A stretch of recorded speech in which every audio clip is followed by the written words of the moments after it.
Hi everyone, welcome back at Charlotte from At Charlotte's House. I'm down to my last 2 ornaments for my 12 Days of Ornament series. I have loved sharing all of these easy, simple, crafty projects with you all. Today's is a good one, stay tuned.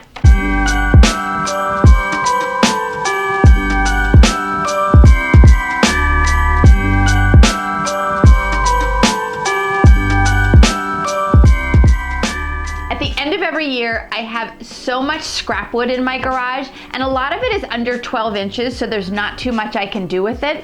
This year, I had an idea to make some really easy, cute, adorable ornaments, so here's what I did. I started with my scrap lumber, and then I used my miter saw, and I turned these into houses, and then I used craft paint, and I turned these into colorful houses.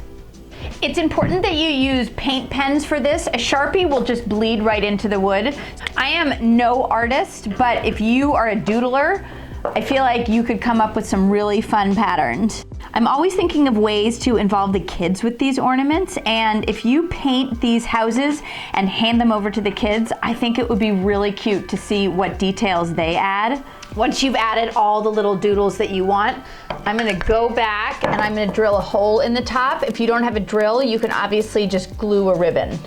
I wanted to share my ribbon hack with you. If I ever need to thread a ribbon through a small hole like this, what I do is I get a piece of floral wire, you see how thin it is, and then I poke the end of the floral wire through the end of the ribbon, and then that wire is essentially becoming my needle. So I'm gonna put both of the ends through that hole I drilled in the ornament. See how I can pull the ribbon right through?